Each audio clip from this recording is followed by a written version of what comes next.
اعوذ باللہ من الشیطان الرجیم بسم اللہ الرحمن الرحیم۔ اس کے بعد سورہ قلم ہے۔ اللہ نے قلم کی قسم اٹھائی ہے تو سورت کا نام بھی قلم ہے۔ اس سورت میں نبی مکرم علیہ السلام کے اخلاق عظیمہ کا بیان ہے، حضور کے عظیم اخلاق کا تذکرہ ہے، اور کمپیریٹیولی موازنے کے طور پر اس معاشرے کے برے لوگوں کا گھٹیا کردار کیسا تھا اس کو رکھا گیا ہے، کیوں اندازہ ہو کس ماحول میں حضور نے دین کی دعوت کا کام کیا ہے، اندازہ ہو کہ کس ماحول میں حضور علیہ السلام نے دعوت کا کام کیا ہے، یہ اندازہ ہو اس چیز کا، تو ایک کمپیریٹیو ہمارے سامنے آئے گا کہ رسول اللہ علیہ السلام کا کردار کتنا عمدہ تھا، اور اس ماحول میں سرداروں کا کتنا برا کردار تھا جن کے درمیان میں رہ کر اللہ کے رسول مکرم صلی اللہ علیہ وسلم نے دین کی دعوت دینی تھی۔ تو یہ کمپیریٹیو بھی ہمارے سامنے آئے گا۔ ایک باغ والوں کا واقعہ آئے گا، ایک تو ہم نے سورۃ الکہف میں پڑھا تھا، وہ الگ ہے۔ باغ والوں کا قصہ بیان کر کے مشرکین مکہ کو عبرت دلائی گئی ہے، اپنی دولت پر اترارے ہو تو دیکھو اس طرح اللہ لوگوں کی دولت کو ختم کرنے پر بھی قادر ہے، عبرت پکڑو، یہ ذکر بھی آئے گا۔ اور پھر سورت مکی ہے، آخرت کا نظارہ، آخرت کے نتائج اور انجام، اس کا تذکرہ بھی سورت کے آخر میں انشاءاللہ آئے گا۔ بسم اللہ الرحمن الرحیم۔ نون ایک حرف ہے حروف مقطعات میں سے، اور یہ آخری صورت ہے جس میں حروف مقطعات میں سے کوئی حرف استعمال ہوا ہو۔ والقلم وما یسطرون، قسم ہے قلم کی اور اس کی جو وہ لکھتے ہیں، دو باتیں ہیں، اور اس کی وہ جو لکھتے ہیں، تقدیر میں طے ہے نبی مکرم علیہ السلام کی آمد، طے ہے، لکھ دیا گیا ہے تقدیر میں حضور کی آمد ہوگی صلی اللہ علیہ وسلم۔ قلم کی قسم میں ایک اشارہ کہ حضور کا دور علم کا دور ہوگا، تحقیق کا دور ہوگا، اور حضور وہ علم لائے ہیں جو قیامت تک انسانیت کی رہنمائی کرتا رہے گا۔ والقلم وما یسطرون، قسم ہے قلم کی اور اس کی جو وہ لکھتے ہیں۔ ما انت بنعمت ربک بمجنون، اے نبی علیہ السلام آپ اپنے رب کے فضل سے مجنون نہیں ہیں۔ یہ سنایا جا رہا ہے کفار کو جو حضور پر مجنون ہونے کا الزام لگاتے تھے، معاذ اللہ، اللہ التفات فرما رہے کہ نہ، ما انت بنعمت ربک بمجنون، آپ اپنے رب کے فضل سے مجنون تو نہیں ہیں۔ وان لک لاجرا غیر ممنون، اور بے شک آپ کے لیے کبھی نہ ختم ہونے والا اجر ہے، کبھی نہ ختم ہونے والا اجر۔ ارے ہم تو اس پر خوش ہوتے ہیں کہ ہماری اولاد اگر نیک ہو تو صدقہ جاریہ ہمارا میٹر ڈاؤن ہو جائے گا، ہے کہ نہیں؟ ہمارے ماں باپ اس پر خوش ہوں گے، اس پر خوش گئے ہوں گے کہ ان کی اولاد، ہم اللہ ہمیں توفیق دے کہ نیک ہوگی اولاد تو ہمارا میٹر ڈاؤن رہے گا، اتنے خوش ہیں۔ امام الانبیاء محمد مصطفیٰ احمد مجتبیٰ صلی اللہ علیہ وسلم کا اکاؤنٹ کتنا بڑا ہوگا؟ اربوں تو ابھی ہیں، 2 ارب کلمہ ابھی پڑھتے ہیں، کتنے کروڑوں جا چکے، کتنے اربوں نے آنا ہے، وہ کتنے نیک اعمال کریں گے، ان سب کو ملا کس کے ذریعے؟ محمد مصطفیٰ صلی اللہ علیہ وآلہ وسلم کے ذریعے۔ کتنا بڑا اکاؤنٹ ہوگا حضور کا، نہ ختم ہونے والا اجر، سبحان اللہ۔ وَإِنَّ لَكَ لَأَجْرًا غَيْرَ مَمْنُونَ، اور بے شک آپ کے لیے کبھی نہ ختم ہونے والا اجر ہے۔ وَإِنَّكَ لَعَلَىٰ خُلُقٍ عَظِيمٍ، اور بے شک آپ اخلاق کے اعلیٰ ترین مرتبے پر فائز ہیں۔ مشہور آیت ہے، آپ اخلاق کے اعلیٰ ترین مرتبے پر فائز ہیں۔ بڑی پیاری پیاری تشریحات ہیں۔ ایک ہمارا محاورہ ہے، آپ پر آ کر اخلاق ختم ہو چکے، آپ صلی اللہ علیہ وسلم پر آ کر اخلاق ختم ہو چکے، اب مزید کسی بہتر اخلاق کی توقع نہیں رکھی جا سکتی۔ ایک ترجمانی کی گئی کہ آپ شہ سوار ہیں، مثلا ہم گھوڑے پر بیٹھ جائیں اور پکڑ لیں اس کو مدبوسی تو قابو میں آ گیا نا، تو آپ اخلاق پر شہ سوار ہیں۔ کیا کس معنی میں؟ اخلاق کو آپ نے حسن عطا کیا ہے، اخلاق کی تکمیل آپ نے کی ہے، اخلاق کو حسن آپ نے عطا کیا ہے، تو آپ اخلاق کے اعلیٰ ترین مرتبے پر فائز ہیں۔ اچھا، یہ تو حضور کی شان ہو گئی صلی اللہ علیہ وسلم۔ آگے ابھی کمپیریٹیولی مشرکین کے ایک سردار کا ذکر آ جائے گا۔ ہم جو امتی ہیں ہمارے اخلاق کیسے ہیں؟ کل میں نے شاید حدیث پیش کی تھی کہ مومن وہ جسے دیکھ کر اللہ یاد آ جائے، مومن وہ جسے دیکھ کر اللہ یاد آ جائے، حدیث ترمذی شریف میں۔ تشریح میں عرض کر رہا ہوں، مومن امتی کون ہوگا؟ امتی وہ ہوگا جسے دیکھ کر حضور یاد آئے صلی اللہ علیہ وسلم۔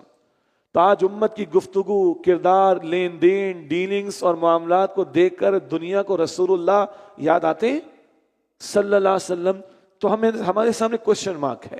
اور اعلیٰ اخلاق کیا چیز ہے؟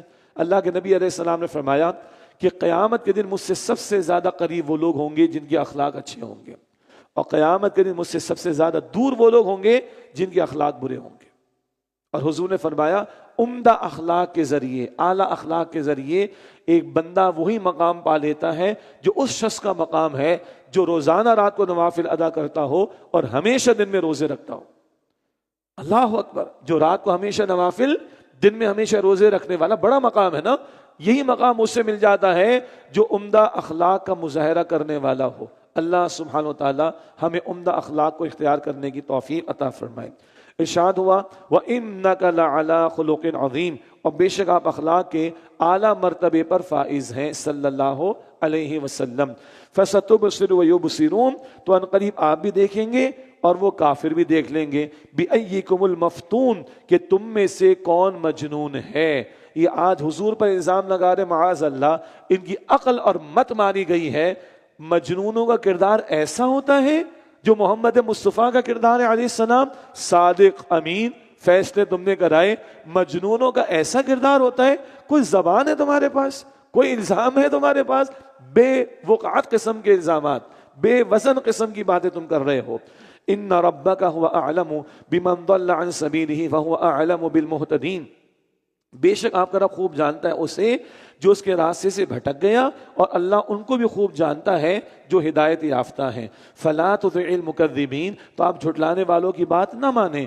ودوا لو تدہن فیدہنون، وہ لوگ تو چاہتے ہیں کہ آپ نرمی اختیار کریں تو وہ بھی نرم پڑ جائیں۔ یہ جملہ بڑا قیمتی ہے، گیو اینڈ ٹیک کی بات ہو جائے، کچھ آپ ہلکے ہو جائیں یعنی نرمی کریں، ہم بھی نرمی کر لیں گے، گیو اینڈ ٹیک کی بات، کمپرومائزنگ ایٹیٹیوڈ کی بات۔ اس پر تو سورہ کافرون ہم سب کو یاد ہے، لکم دینکم ولی دین، تمہارے لیے تمہارا دین، ہمارے لیے ہمارا دین، نو کمپرومائز۔ توحید کے معاملے میں کوئی کمپرومائز نہیں ہو سکتا۔ تو اگر یہ چاہتے ہیں کہ آپ نرم پڑیں تو یہ بھی نرم پڑ جائیں گے، قطعا نہیں، بس اصولی جواب لکم دینکم ولی دین والی بات۔ وَلَا تُطِعْ كُلَّ حَلَّافٍ مَّهِينٍ، اور آپ بات نہ مانیں کسی ایسے شخص کی جو بہت قسمیں اٹھانے والا، بہت گھٹیا ہے۔ مفسرین نے چند نام لکھے، معروف نام ہے ولید بن مغیرہ کا، ادھر بھی ذکر ہے، سورہ مدثر میں بھی اس کا ذکر آئے گا۔ البتہ قرآن پاک نام نہیں لیتا، کردار سامنے رکھتا ہے، تو ایک نام ولید بن مغیرہ کا بھی لیا گیا۔ کیسا کردار ہے؟ حلاف مہین، جو بہت قسمیں کھانے والا، بہت گھٹیا ہے۔ حماز مشاء بنمیم، جو بڑا ہی عیب نکالنے والا، چغل خوری کرتا پھرتا ہے، عیب جوئی کرتا ہے، لوگوں کی عزت پامال کرتا ہے، چغل خوری کرتا ہے، لڑائیاں کرواتا ہے، ادھر کی ادھر لگا کر آگ لگاتا ہے۔ مناع للخیر معتد اثیم، بھلائی سے بہت روکنے والا، حد سے بڑھنے والا، سخت گناہگار ہے۔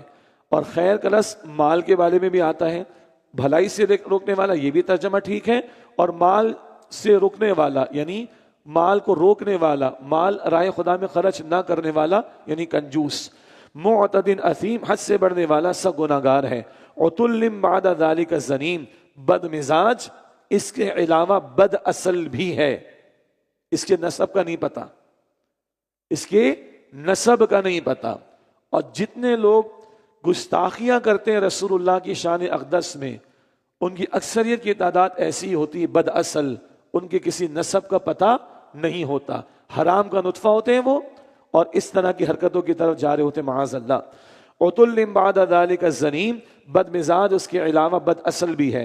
ان کان ذا مال و بنین، وہ سرکش اس لیے ہے کہ وہ بڑا مالدار اور اولاد والا ہے، اس پر وہ اتراتا بھی ہے کہ مال اولاد اس کے پاس ہے۔ اذا تتلی علیہ آیاتنا قال اساطیر الاولین، جب اس پر ہماری آیات کی تلاوت کی جاتی ہیں تو کہتا ہے کہ یہ تو پچھلے لوگوں کی کہانیاں ہیں۔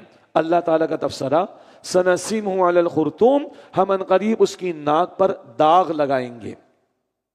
اب یہ بات مفسرین نے لکھی، بدر میں اس کی ناک پر زخم بھی لگا، بالفعل ناک پر زخم لگا، اور ذلیل کرنا، ناک کٹ جانا کسے کہتے ہیں؟ ذلیل ہو جانا، ذلیل بھی اللہ نے اسے کیا ہے، اور بالفعل ناک پر زخم بھی اسے لگا غزوہ بدر کے موقع پر۔ یہ ہے ایک کانٹراسٹ، حضور کا اعلیٰ کردار علیہ السلام، اور جو دعوت جن کے سامنے پیش کی جا رہی ہے ایسے کردار کے لوگ تھے. ان لوگوں میں حضور کو کام کرنا پڑا. اندازہ کیجئے یہ نقطہ سورہ کوثر میں بھی کام آئے گا انشاءاللہ. ذہن میں رکھیے گا یہ نقطہ کہ کن لوگوں میں حضور نے دعوت پیش کی ہے، یہ نقطہ سورہ کوثر کے مطالعے میں بھی انشاءاللہ کام آئے گا. اب ایک باغ والوں کا واقعہ ہے. ایک شخص تھا، ایک رائے مفسرین کی یمن کے علاقے میں نیک آدمی تھا. جب بھی فصل کٹتی تو پہلے اللہ کی راہ میں پیش کرتا، یتیموں کو، مسکینوں کو، محتاجوں کو دیتا اور خود بھی استعمال کرتا. اس کا ہو گیا انتقال. اب ہو گئی اولاد ہو گئی جوان، اور اب آنے کو ہے فصل کٹنے کا ٹائم.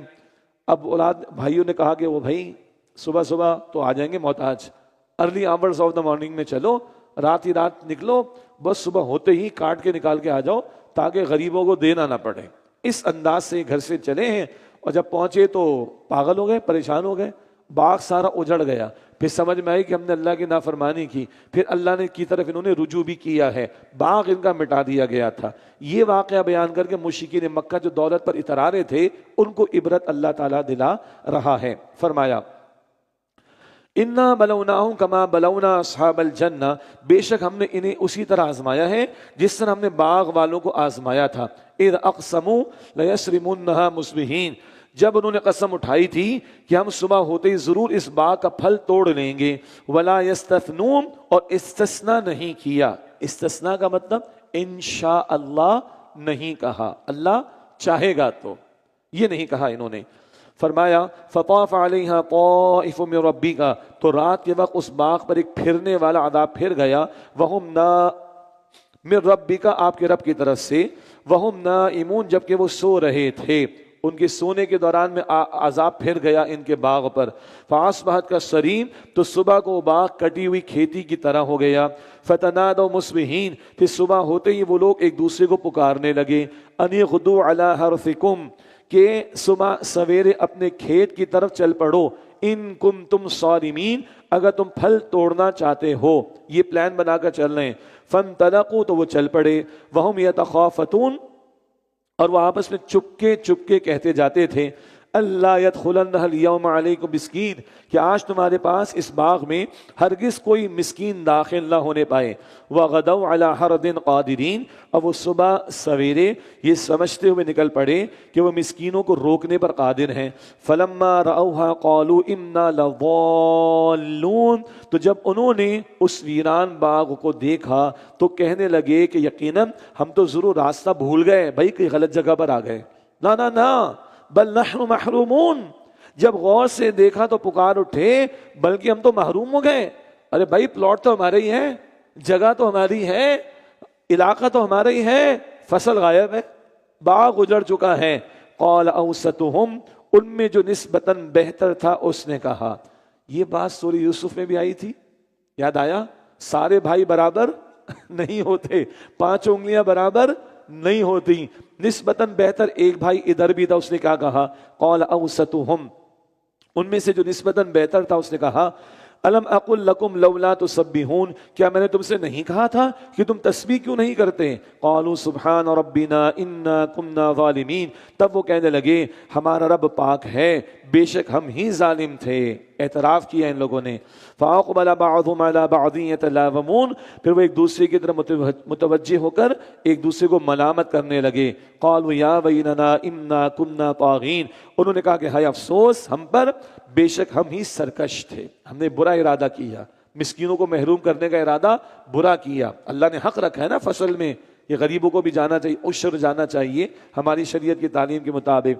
عسى ربنا ان يبدلنا خيرا منها، امید ہے کہ ہمارا رب اس باغ کے بدلے میں ہمیں اس سے بہتر عطا فرمائے گا. انا الى ربنا راغبون، بے شک ہم اپنے رب کی طرف رجوع کرتے ہیں.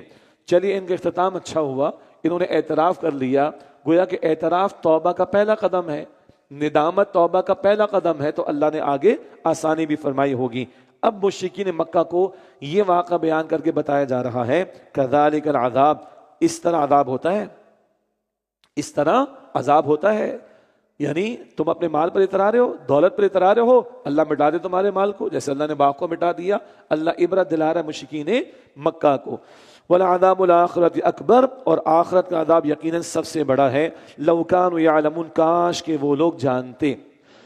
ان للمتقین عند ربهم جنات النعیم، بے شک متقین کے لیے ان کے رب کے پاس نعمتوں والے باغات ہیں۔ بار بار قرآن میں تقوی تقوی تقوی، جنت تقوی والوں کے لیے، روزے کا حاصل تقوی ہے، پوری زندگی کا روزہ تقوی، گناہوں سے اپنے آپ کو بچانا۔ یہاں فرمایا ان للمتقین عند ربهم جنات النعیم، بے شک متقین کے لیے ان کے رب کے پاس نعمتوں والے باغات ہیں۔ افنجعل المسلمین کالمجرمین، کیا ہم فرما برداروں کو مجرموں کے برابر کر دیں گے؟ ما لکم، تمہیں کیا ہو گیا؟ کیف تحکمون، تم کیسے فیصلے کرتے ہو؟ مومن و کافر برابر ہو سکتے ہیں؟ نہیں ہو سکتے۔ تو کیا نتیجے ایک جیسے ہوں گے؟ نہیں ہوں گے۔ نیچے آ جائیں، اللہ کو ماننے والے اللہ کو نہ ماننے والے برابر نہیں ہو سکتے، اللہ کی ماننے والے اور اللہ کی نہ ماننے والے برابر ہو سکتے ہیں؟ نہیں ہو سکتے۔ حلال والے حرام والے، سچ والے جھوٹ والے، گنتے چلے جائیے۔ تو جب یہ برابر نہیں تو نتیجے بھی آخرت میں الگ الگ ہوں گے۔ ام لکم کتاب فیہ تدرسون، کیا تمہارے پاس کوئی کتاب ہے جس میں تم یہ پڑھتے ہو ان لکم فیہ لما تخیرون، کہ اس میں تمہارے لیے وہ کچھ لکھا ہے جو تم پسند کرتے ہو، تمہاری چاہت پر تمہارے فیصلے ہوں گے آخرت میں؟ ہاں، تم نے کیا سمجھ رکھا ہے؟ مشرکین کو جھنجھوڑا جا رہا ہے۔ ام لکم ایمان علینا بالغۃ الی یوم القیامۃ، یا تمہارے لیے ہمارے ذمے کچھ قسمیں ہیں جو قیامت تک باقی رہنے والی ہیں۔ ان لکم لما تحکمون، کہ تمہارے لیے وہ کچھ ہوگا جس کا تم فیصلہ کرو گے۔ تم نے کیا ہم سے وہ قسم اٹھوا لی ہے؟ کوئی معاہدہ کر رکھا ہے؟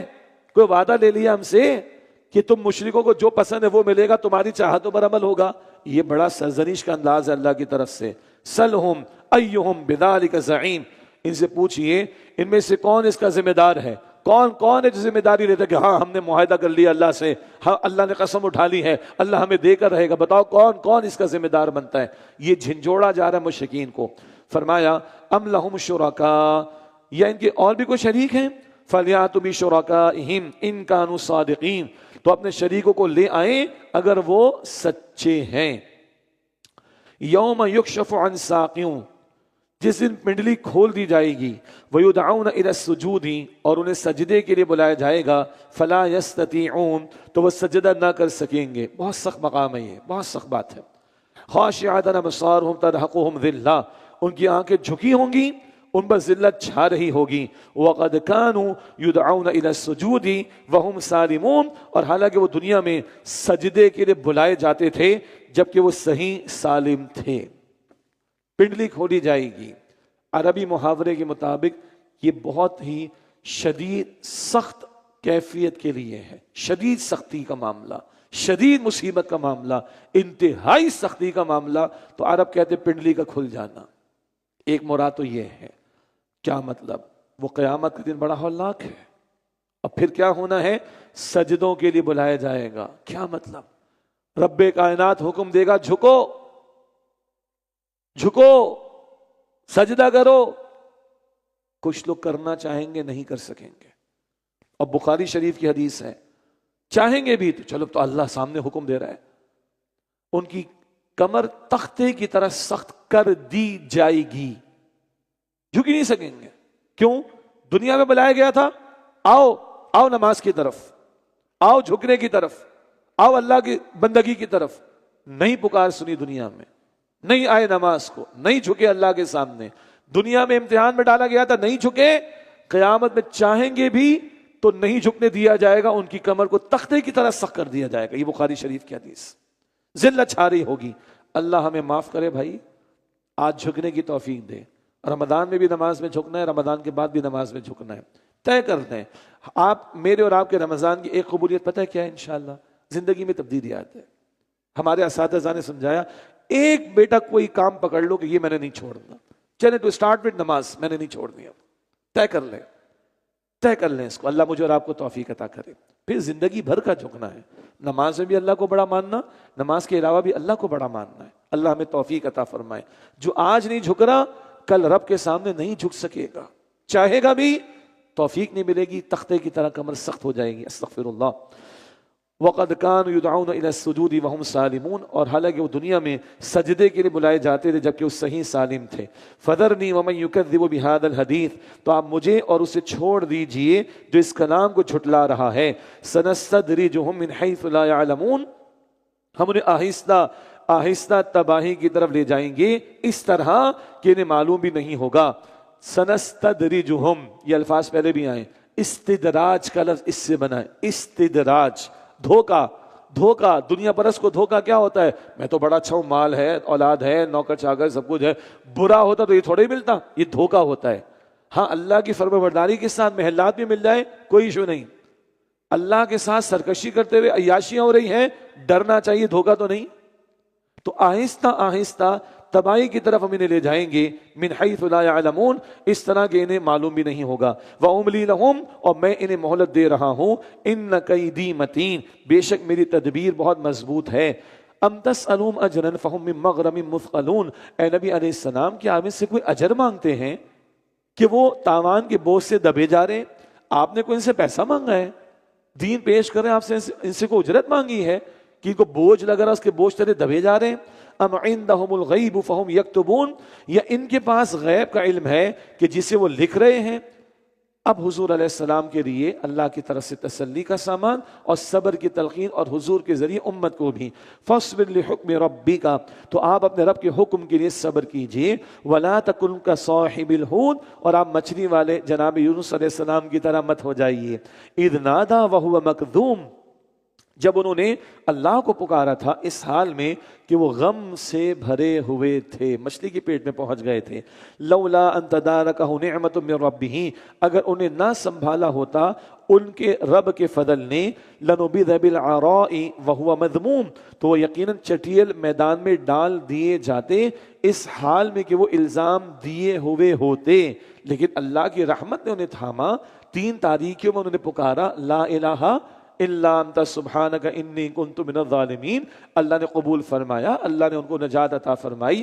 اللہ نے سمندر کے کنارے لا کر ان کو رکھ دیا، اور بیلدار پودا بھی اگ گیا. تشریح ہم نے پڑھی تھی، سایہ بھی ہو گیا، غذا بھی مل گئی، میڈیکیشن بھی ہو گئی، شفا بھی مل گئی، سب کچھ الحمدللہ. ان کا ریفرنس کیوں آیا؟ وہ قوم کو چھوڑ کر جلد چلے گئے تھے اللہ تعالیٰ کی طرف سے واضح حکم آنے سے پہلے.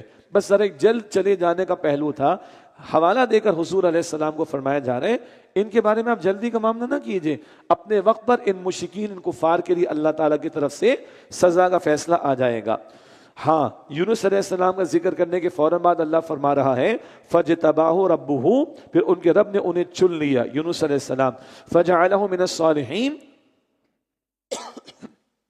تو انہیں قرب خاص کے ساتھ صالحین میں شامل فرما لیا. یہ قرب خاص کا ترجمہ ہم نے کیوں کیا؟ صالحین تو عام نیک لوگوں کو بھی کہا جاتا ہے، پیغمبر تو خاص ہے نا، تو قرب خاص کے ساتھ صالحین میں شامل فرمایا. یعنی پیغمبر علیہ السلام کے تعلق سے ایک نقطے کا ذکر کرنے کے بعد ان پر اللہ نے اپنی رحمتوں کا ذکر فرما دیا ہے. اب کوئی پیغمبر پر انگلی اٹھانے کی کوشش کرے معاذ اللہ تو اپنے ایمان کی خیر منائے. وَإِن يَكَادُ الَّذِينَ كَفَرُوا، اور وہ لوگ جنہوں نے کفر کیا ایسا لگتا ہے لَيُزْلِقُونَكَ بِأَبْصَارِهِمْ، کہ وہ آپ صلی اللہ علیہ وسلم کو اپنی تیز نگاہوں سے پھسلا دیں. لَمَّا سَمِعُوا الذِّكْرَ، جب وہ قرآن کریم کو سنتے ہیں. وَيَقُولُونَ إِنَّهُ لَمَجْنُونَ، اور وہ کہتے ہیں کہ یقیناً یہ تو مجنون ہے. معاذ اللہ. 2 باتیں، تیز نگاہوں سے پھسلانے کی کوشش کریں.